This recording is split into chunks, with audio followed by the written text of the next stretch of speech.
The strange lights appeared in the night sky on a Tuesday. Dr. Alan Wright stood on the roof of NASA's main building, his coffee growing cold in his hand as he stared upward. The radiation patterns his team had detected weren't like anything they had seen before. "Sir, you need to see this," called his assistant from the doorway. "The object is slowing down." Back at his monitors, Alan watched as the unknown vessel settled into Earth's orbit. It was massive, at least 3 times the size of the International Space Station, and clearly not from Earth. Within hours, every defense system on the planet was aimed at the sky. Fighter jets circled uselessly below the visitor. World leaders gathered in emergency meetings. Then came the message, broadcast simultaneously to every communication device on Earth. "We come in peace and friendship. We are the Galactic Confederation." 3 days later, Alan found himself in a United Nations meeting room with military leaders, scientists, and politicians from around the world. A holographic figure stood in the center of the room. Ambassador Zixtel, tall and slender with 4 arms and skin that shimmered like oil on water. "Humanity has reached a developmental milestone," the alien said, its voice oddly musical. "As is our custom, we offer a gift to welcome you to the galactic community." The hologram changed to show a small spaceship. It looked underwhelming. Nothing like the sleek vessels in science fiction movies. Its hull was dull gray, its shape boxy and utilitarian. "This vessel, which you may name, will allow you to explore your solar system more efficiently. It represents an appropriate technological step for your species at this time." Captain Samantha Kelly was chosen to lead the inspection team when the ship landed in the Mojave Desert a week later. As a former Air Force pilot with a degree in astrophysics, she was uniquely qualified. Still, nothing could have prepared her for walking into an alien spacecraft. "The air smells stale," she noted as her team entered the ship. "Like an old library." Lieutenant Eric Patterson ran his scanner over the wall panels. "This technology is strange. Advanced in some ways, but almost deliberately simple in others." Over the next 2 days, they explored every inch of the vessel. The propulsion system could indeed travel faster than anything humans had built, but Eric found evidence that it was running at maybe 30% of its design capacity. The weapons systems were barely better than Earth's current missile technology. The life support seemed basic at best. "It's like they gave us a children's toy version of a real ship," Samantha told the UN Security Council. "Everything works, but nothing works well." Amanda Garcia, the lead diplomatic liaison to the aliens, stood to address the room. "We have 2 options. Reject this gift as insufficient, or accept it and learn what we can." The debate lasted for hours. Some saw the ship as an insult, others as an opportunity. "Even if it's their worst ship," Amanda argued, "it's still centuries ahead of our technology. We can learn from it." In the end, the vote was unanimous. Accept the gift, but investigate every aspect of it. When Ambassador Zixtel returned for humanity's answer, Amanda stepped forward. "We accept your generous gift with gratitude," she said, the practiced words feeling strange in her mouth. "We shall name this vessel the Earthborn, as it marks Earth's birth into the galactic community." The alien's faceted eyes gleamed. "Excellent. We shall observe your progress from afar. The Confederation does not interfere with developing species' natural growth." As the alien delegation departed, Alan noticed something in the data stream from their ship, a transmission he couldn't decode. But its destination was clear. It was sending information about Earth to at least 12 different locations across the galaxy. That night, as the Earthborn sat silently in its new hangar, Samantha walked through its empty corridors. "They're watching us," she said to Eric as he tinkered with an access panel. "This isn't just a gift. It's a test." Eric nodded as he pried open the panel, revealing circuitry unlike anything on Earth. "Then let's show them what humans can do." 6 months passed since the aliens had given humanity the ship. The Earthborn now sat in a massive hangar at the newly formed International Space Agency in Nevada. Day and night, scientists and engineers worked inside it, learning its secrets. Chief Engineer Olivia Ross wiped sweat from her forehead as she stared at the open panel. After 20 years working on jet engines, nothing had prepared her for alien technology. Yet something about this particular system bothered her. "This doesn't make sense," she said to her team. "The power flow is deliberately routed through these extra components. It's like adding speed bumps to a highway." Dr. Kevin Williams nodded as he looked at his tablet. "I found the same thing in the propulsion system. It's throttled down on purpose. This engine could probably move 5 times faster if these limiters were removed." Olivia tapped her chin thoughtfully. "They gave us a hobbled ship. The question is why?" Across the hangar, security specialist Daniel Clark was scanning the walls for anything unusual. His device beeped near what looked like a solid metal panel. "I've got something here," he called out. "There's a space behind this wall that doesn't show on any of the ship's schematics." It took them 3 hours to safely open the hidden compartment. Inside was a small pulsing device with a lens pointed inward toward the ship's main control room. "It's watching us," Daniel said. "Careful not to touch it. Recording everything we do." That evening, Olivia gathered the core team in a room they had swept for listening devices. Captain Kelly, Amanda, Kevin, Daniel, and computer scientist Ryan Mitchell sat in a circle, speaking in low voices. "This ship is a test," Olivia explained. "The aliens want to see what we do with limited technology, whether we accept their limitations or push beyond them." Ryan nodded excitedly. "I've been studying their computer system. It's complex, but I'm making progress. I've already created a basic human interface to replace their alien controls." Amanda leaned forward. "If this is a test, we need to be careful. We can't appear too aggressive, or they might see us as a threat. But we also can't just accept what they've given us without question." "We'll make improvements gradually," Captain Kelly decided. "We learn everything we can, but we don't remove all their limitations at once.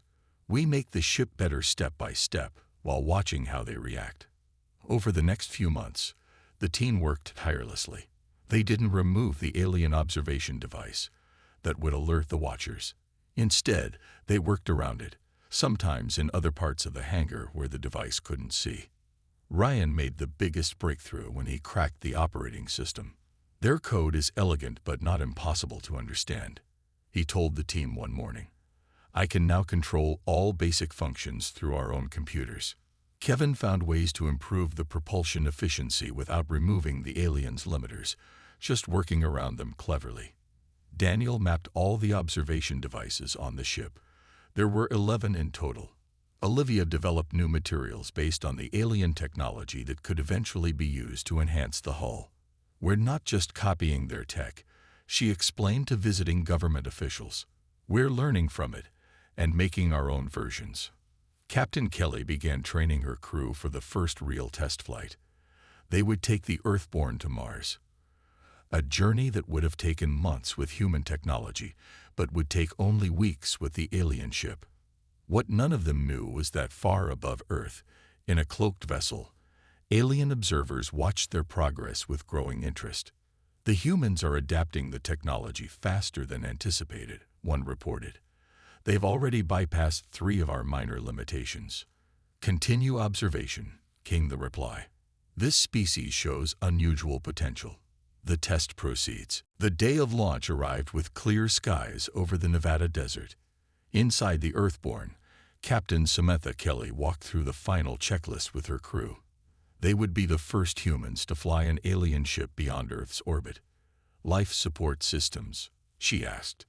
"Ready, but running at minimum capacity," replied Dr. Natalie Foster, the ship's medical officer and xenobiologist. Her job was to keep everyone alive and study any alien biology they might encounter. "Propulsion? As ready as it can be," said Jordan Rice, the youngest member of the crew. Though only 34, he had spent half his life studying rocket engines. "But it's still slower than I'd like." First Officer Jack Bennett, a former Navy commander known for staying calm in any crisis, nodded at the captain. "All stations report ready." The launch was smoother than expected. The Earthborn rose silently, without the roar and flame of human rockets. Within minutes, they were in orbit. Within hours, they had passed the moon. Mars waited, a red dot growing slowly larger in their view screen. Communications officer Lisa Chen kept in contact with Earth, while also monitoring the ship's own communications array. She noticed something strange on the third day. "Captain, I'm picking up signals that aren't coming from Earth," she said. "They're faint, but they seem to be coming from all around us." "The aliens are talking about us," Samantha realized. "Can you decode any of it?" Lisa shook her head. "Not yet, but I'm recording everything.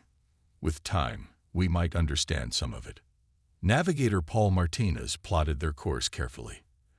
"At this speed, we'll reach Mars in 40 days, he reported. Human ships would take 7 months. On the 8th day, trouble struck. The air began to grow stale. Alarms blinked on Natalie's medical panel. "Life support is failing," she announced. "Oxygen levels are dropping slowly." The crew gathered in the engine room where Jordan examined the life support systems. "It's like it was designed to fail," he said. "The recyclers are shutting down one by one." "Can you fix it?" Samantha asked. Jordan thought for a moment. "Not with alien parts. But maybe." He pulled out a tablet with his own designs. "If we bypass their system entirely and reroute power through this section here, we could improve efficiency by at least 15%. Jack and Jordan worked through the night, installing human-made parts they had brought as backup. By morning, the air was fresh again. More importantly, the ship was now partly human, partly alien, a hybrid. "They're testing our ability to adapt," Natalie suggested as they shared a meal in the small mess hall. "Seeing how we handle problems." The rest of the journey continued with small challenges appearing every few days. A navigation error, a power fluctuation. Each time, the crew found solutions, often bypassing alien systems with their own designs. When they finally reached Mars, the red planet filled their view screen. They entered orbit smoothly, then landed in a wide, flat plain near the old human rover sites. They stepped onto Martian soil wearing suits that combined human and alien technology. While the others collected samples and set up equipment, Lisa stayed behind, monitoring communications. When the crew returned, she had news. "I've decoded some of their transmissions," she said excitedly. "They're discussing us." One message said, "Human adaptation exceeds previous species response patterns. Monitoring with interest." As the crew planted the United Nations flag in the red soil, Jack secretly buried a small device nearby, a prototype sensor designed to detect and analyze alien observation technology. "Let them watch," Samantha said as they prepared for the return journey. "We'll just keep surprising them." The Earthborn lifted off from Mars, carrying precious cargo, soil samples, data recordings, and most importantly, knowledge about how the ship performed and how the aliens monitored their every move. 1 year had passed since the first journey to Mars. The Earthborn now looked very different. Its dull gray hull had been partially replaced with new panels made from Earth materials.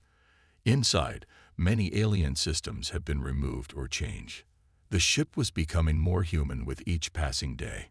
Captain Kelly stood proudly beside the ship as she led a tour for the United Nations Space Council.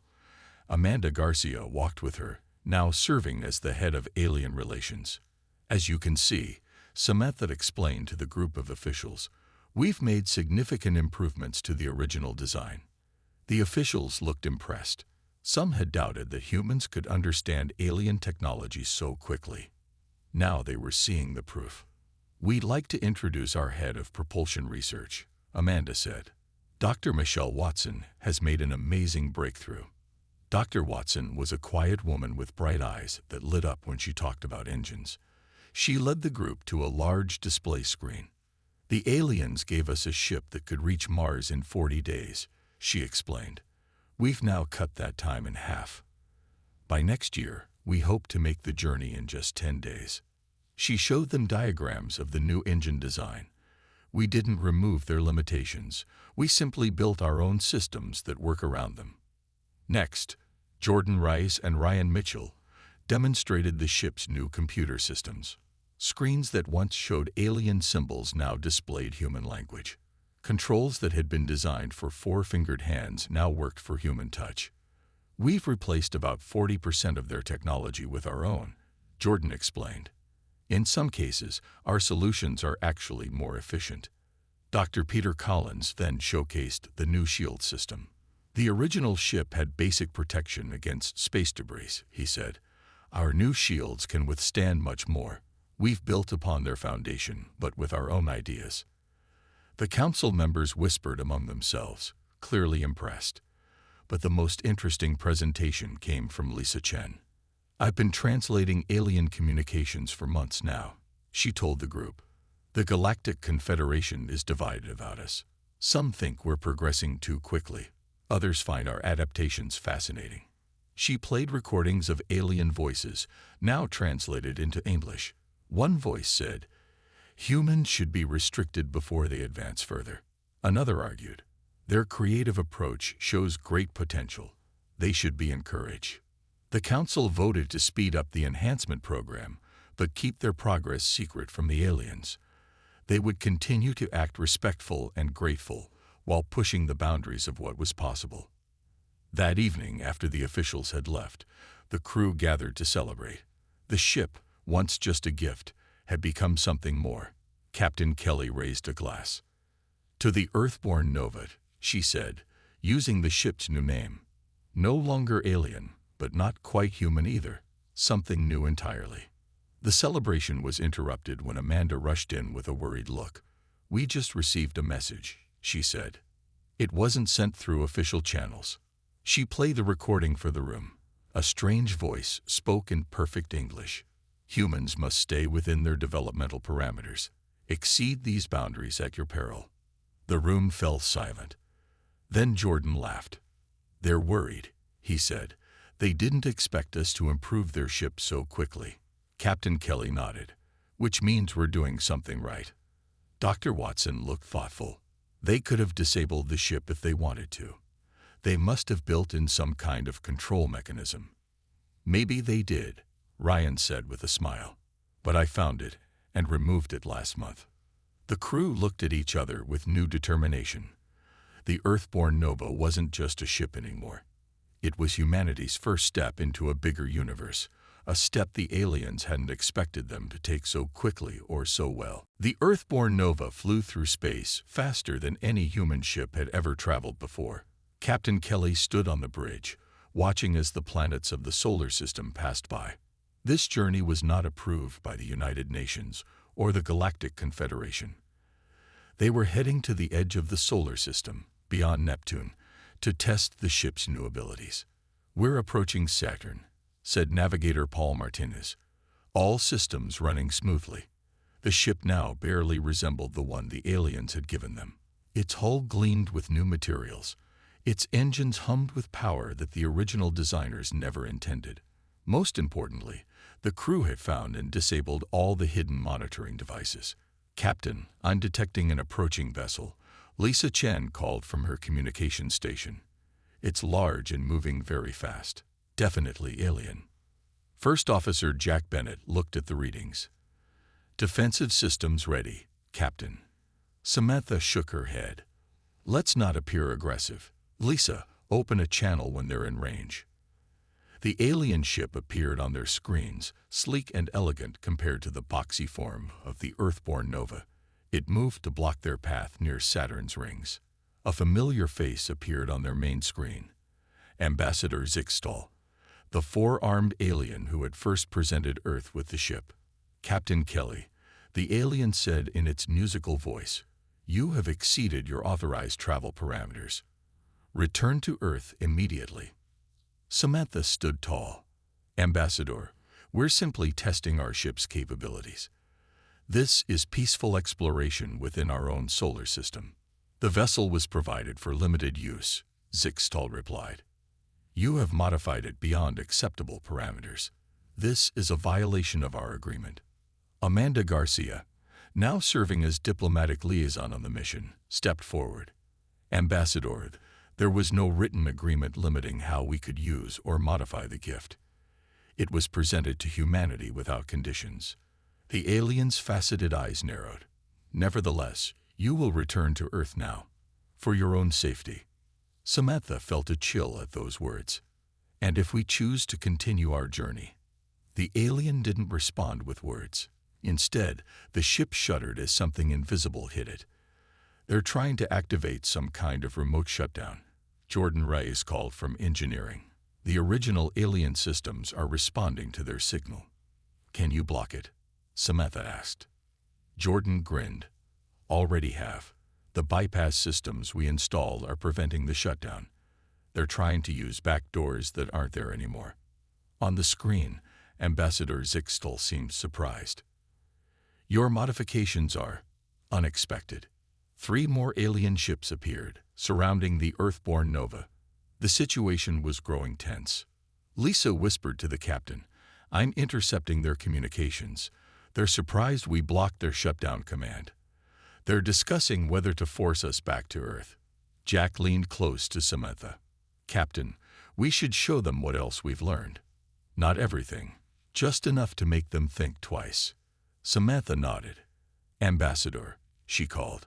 We don't wish conflict, but we will defend our right to explore our own solar system. Perhaps a demonstration is in order.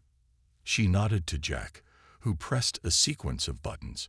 A pulse of energy burst from the Earthborn Nova, not damaging the alien ships, but temporarily disrupting their sensor systems. The alien screens flickered, and for a moment, they seemed to lose track of the human ship. That was a low-power demonstration, Samantha explained when their communications returned. We've learned much from your gift, Ambassador. More than you expected, perhaps.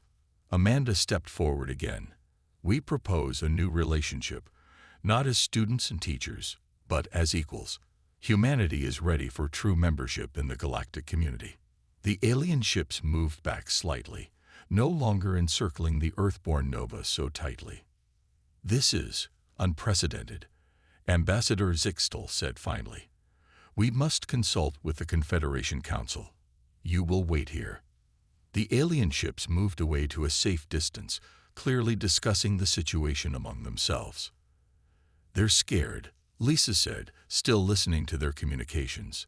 They didn't expect us to advance this quickly or to resist their control. Samantha smiled grimly. Then we've already won the first battle. Now we need to prepare for what comes next. The Earthborn Nova returned to Earth as heroes. News of their standoff with the alien ships spread quickly. Some people worried about alien retaliation, but most celebrated humanity's show of strength. The crew was welcomed with parades and speeches, but they had little time to enjoy the attention. There was work to be done.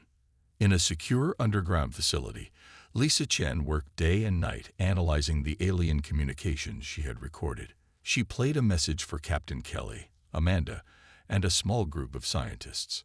I've translated most of their internal discussions, she explained. And I found something important. The alien voices spoke in their musical language, now with human words appearing on a screen below.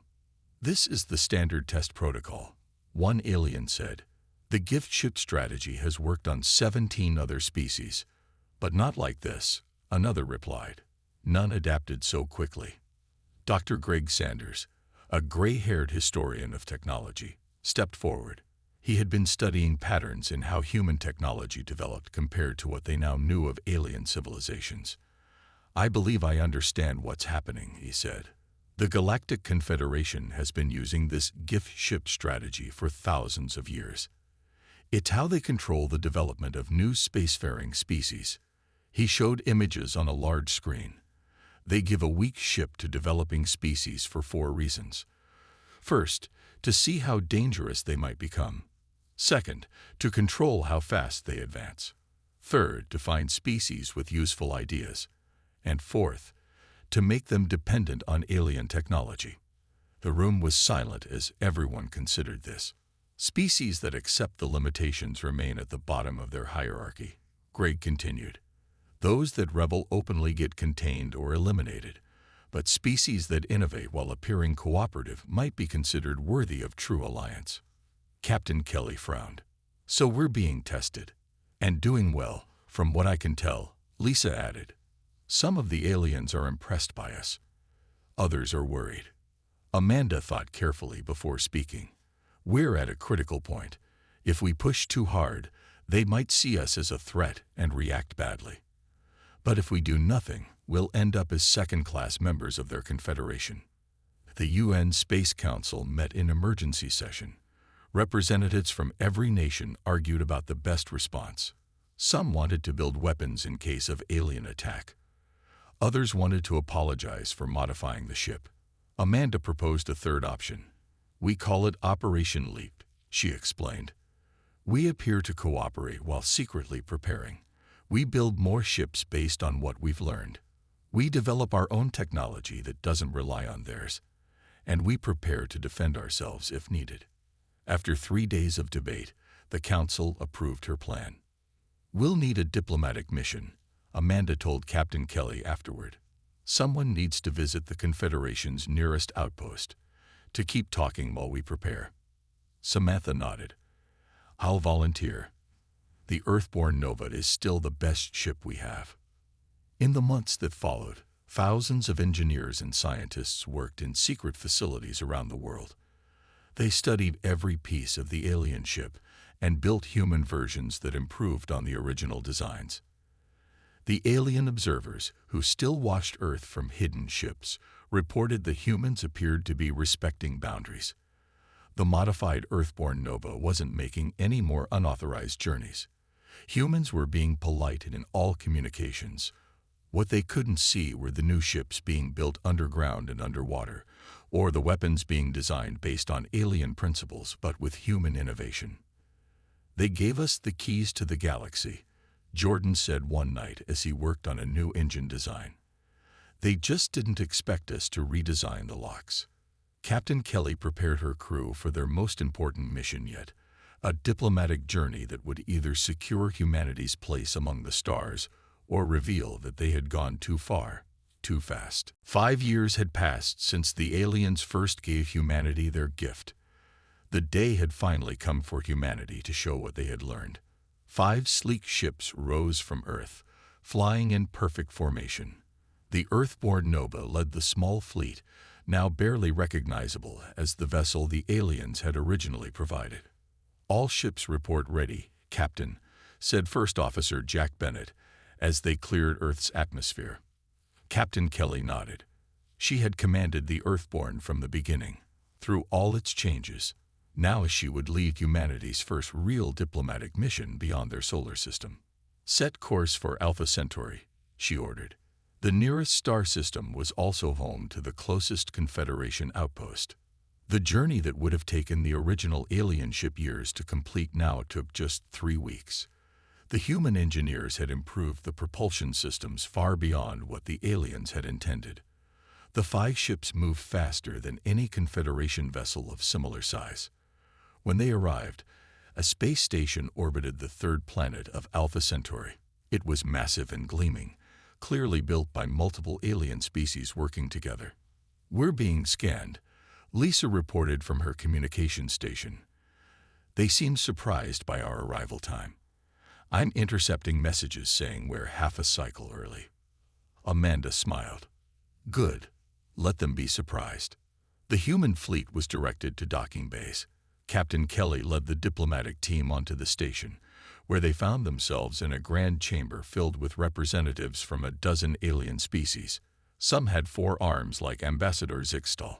Others had different shapes that seemed strange to human eyes. At the center of the room stood the Confederation Council, 12 beings seated in a semicircle, with Zixtal among them. The ambassador's faceted eyes widened at the sight of the humans walking confidently into the chamber. Welcome to Outpost Alpha, said a tall being with blue skin. We did not expect your arrival so soon. Your ships have exceeded expected performance parameters. We've made some improvements, Captain Kelly said simply. Amanda stepped forward with the formal greetings they had prepared. Then she activated a holographic display. Before we begin formal relations, we wish to show you something, she said. The display showed the original gift ship, then shifted to reveal all the modifications humans had made. We've studied your gift ship strategy, Amanda continued calmly. You've used it on many developing species. You give them limited technology, then watch to see how they respond. Murmurs spread through the chamber. Some aliens looked uncomfortable. Others seemed impressed. We offer an alternative approach, Amanda said. True technological exchange. Partnership instead of testing. Humanity doesn't wish to be judged by how well we follow your path. We want to create our own. Captain Kelly nodded to Jordan, who activated another display showing the capabilities of the human fleet. They could now match mid-tier Confederation technology, despite starting with the weakest ship. Your species has advanced at a remarkable rate, said one council member with tentacles instead of arms. This is unprecedented. Several younger alien species in the chamber moved closer, clearly interested in what the humans were saying. They too had once been given gift ships. The council withdrew to a private chamber to discuss. When they returned an hour later, their decision was surprising. Humanity is invited to join the Confederation, said the blue-skinned leader, but with a special designation, Rapid Innovator Species. This status has not been granted in 7,000 cycles. The journey back to Earth was filled with plans and possibilities. The human fleet had shown the galaxy that Earth would not be a junior partner in galactic affairs. As they approached Earth, Lisa caught one final transmission between alien ships. Perhaps giving them the weakest ship was our greatest mistake, one alien said. Or our greatest discovery, replied another. They may teach us as much as we teach them. Captain Kelly stood on the bridge of the Earthborn Nova, looking out at the stars that now seemed much closer than before. What's next, Captain? Jack asked. She smiled. Everything. The whole galaxy is next.